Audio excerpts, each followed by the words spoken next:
Assalamualaikum warahmatullahi wabarakatuh. Selamat malam. Pada malam hari ini, saya akan memberikan tutorial bagaimana cara membuat kelas di Turnitin dan juga bagaimana cara eh, memeriksa atau mencek similarity dengan menggunakan Turnitin. Jadi Turnitin merupakan suatu tools untuk memeriksa tingkat kesamaan suatu tulisan, artikel ya terhadap referensi yang ada di internet.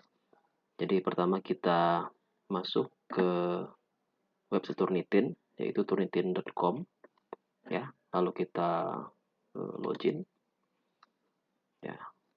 Jadi kita masuk login. Nah, di sini ada dua pilihan, login sebagai administrator atau instruktur ya. Nah, kita pilih login sebagai instruktur.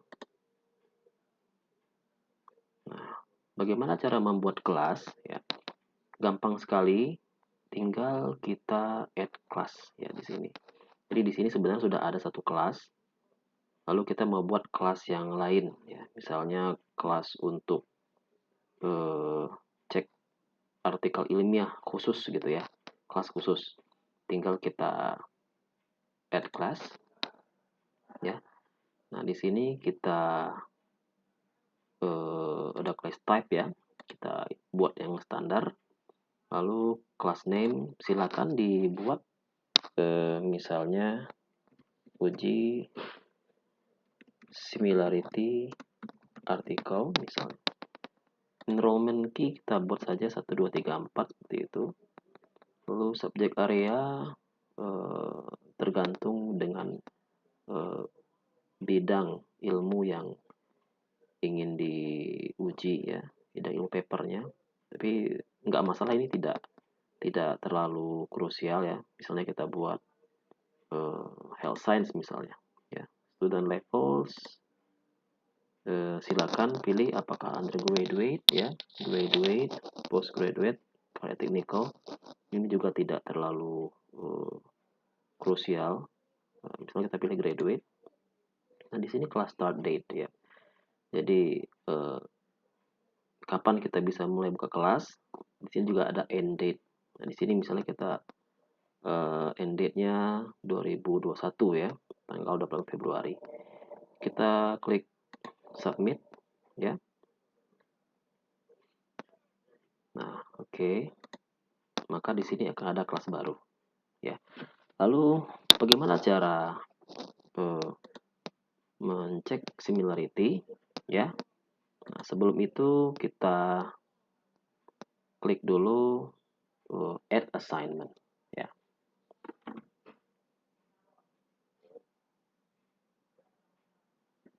Nah, di sini assignment untuk kelas baru ya. Silakan dipilih ya opsi-opsi yang tersedia.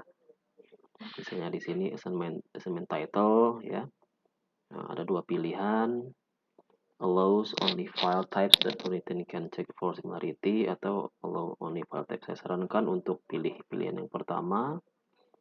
Lalu di sini ada optional options ya. Allow submission after due date, artinya membolehkan submit bahan yang akan dicek setelah habis tanggalnya ya. Terserah, silakan mau pilih yes atau no ya. Kalau no artinya setelah due date, setelah tanggal 3 September ya, maka tidak bisa lagi mengirimkan atau memeriksa artikel ya. Nah, kalau yes kita berarti masih bisa. Silakan dipilih sesuai dengan kebutuhan ya. Tetapi yang paling penting di sini adalah dua ini ya, small source dan repository ya. Nah, small source kalau kita pilih yes, maka akan ada pilihan seperti ini ya. Set source exclusion threshold. ada word count, ada percentage. Nah, semakin besar word count, ya misalnya kita buat 10 kata, ya, maka tingkat kesamaan akan semakin, atau pemeriksaan akan semakin longgar, ya, tidak terlalu ketat. Nah, jadi kalau normalnya biasanya 10 sampai 20 kata, ya. Lalu percentage, nah, itu biasanya sih sekitar 2 sampai 3% ya. 2 sampai 3%.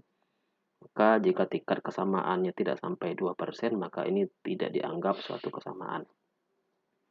Jadi semakin tinggi persentase, maka pengujian atau pemeriksaan similarity akan semakin longgar, ya. Tapi kalau kita buat no, maka ini adalah settingan yang paling ketat, ya, settingan yang paling ketat. Nah, jadi sesuai kebutuhan. Jika kita mau yang sedikit lebih longgar, maka ini silakan disetting bisa 2%, 3% untuk persentasenya, atau word count-nya mungkin bisa 20 atau 30 kata. Silakan ya. Nanti silakan dibandingkan. Nah, di sini kalau saya pilih no saja, itu settingan paling ketat. Dan yang paling penting nomor 2 adalah no repository. Ini wajib, ya. Wajib kita pilih no repository. Kalau misalnya kita pilih standar paper repository, maka pada saat kita mensubmit suatu artikel untuk diuji similarity, lalu kita submit untuk yang kedua kali, maka data artikel tersebut akan tersimpan di repository Turnitin kita. Jadi akan besar persentasenya, ya. Jadi tidak bisa dilakukan pengujian 2 kali. Nah, oleh karena itu sebaiknya dipilih no repository supaya kita bisa menguji satu artikel yang sama berkali-kali, ya. Jadi kalau kita pilih yang pertama, maka hanya bisa sekali saja, ya. Karena kalau kita menguji yang kedua, maka tingkat kesamaannya akan tinggi sekali, ya. Jadi kita pilih no repository untuk submit papersnya seperti itu, ya. Ini silakan dicentang semua, ya. Lalu juga di sini pilih both US and UK English Dictionary. Lalu di sini saya centang semua. Nah, ini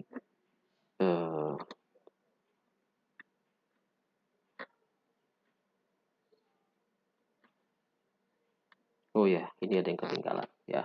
Misalnya uji similarity artikel. Nah, kita pilih submit. Oke. Lalu bagaimana cara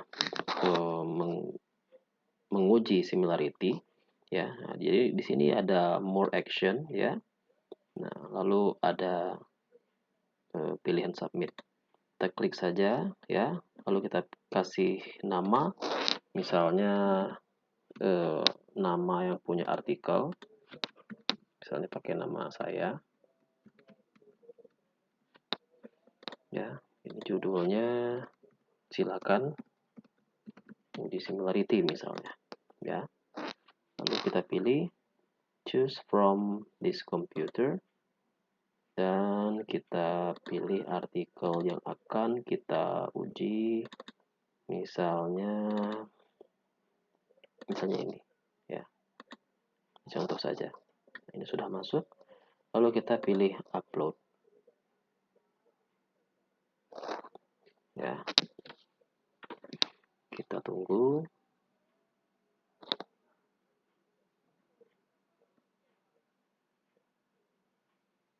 Nah, ini artikelnya sudah masuk. Lalu kita klik confirm.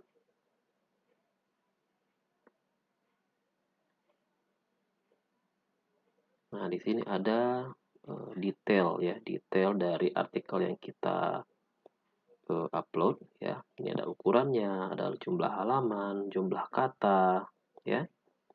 Lalu kita klik berikutnya go to assignment inbox. Nah, ya. Jadi di sini Turnitin akan memproses untuk pengujian similarity berdasarkan database yang ada di internet ya. Ini belum keluar hasilnya, biasanya kita percepat dengan klik reload saja. Biasanya semakin cepat akses internet, maka ini hasil juga semakin cepat. Dan juga ini juga tergantung dengan jumlah halaman. Semakin sedikit jumlah halaman, maka dia akan semakin cepat muncul hasil. Kalau halamannya ratusan halaman, maka mungkin akan lama ya. Oke, kita reload saja. Nah, ini keluar hasilnya. Ternyata di sini tingkat similarity-nya 21% ya. Bagaimana kita melihat laporannya? Tinggal kita klik di bagian yang persentase.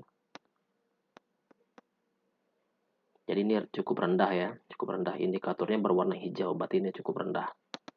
Dia ada yang berwarna hijau, kuning, sampai merah ya.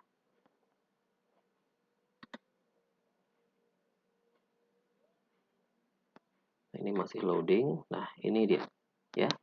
Ini hasil pengujian Turnitin. Jadi ini ada yang berwarna ungu ini ya, artinya dia mengacu pada referensi yang 9 ya. Nah, jadi dia dianggap sebagai satu kesamaan ya. Nah, jadi ini cukup rendah ya, cukup rendah. Kita download, kita pilih current view.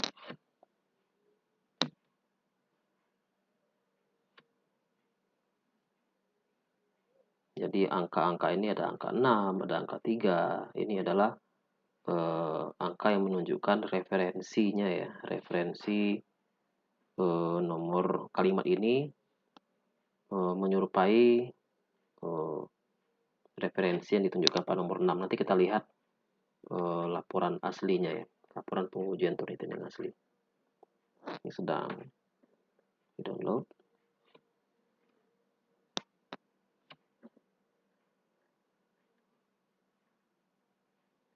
Jadi sekali lagi Turnitin itu tidak kaku ya, artinya meskipun di sini dia hasil pengujiannya 21%, jika kita setting tadi yang di bagian opsional itu misalnya persentasenya 2 atau 3, maka ini mungkin bisa lebih rendah lagi.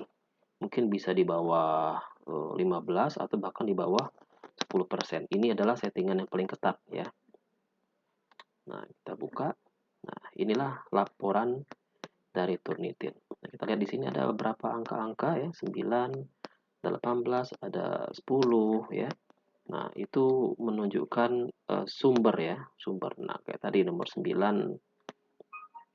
Nah, Asjet Jurnal ya, nomor 10 Smuju ID. Nah, ini dia sumbernya internet, dan tapi presentasinya hanya 1% ya. Ini rendah sekali ya. Nah, ini similarity index-nya ya. Nah, ini bisa kita download ya. Download di desktop. Dan dokumen ini bisa kita gunakan untuk misalnya borang akreditasi prodi ya, ataupun untuk kenaikan pangkat. Oke, cukup sekian tutorial pada malam hari ini. Saya akhiri. Assalamualaikum warahmatullahi wabarakatuh.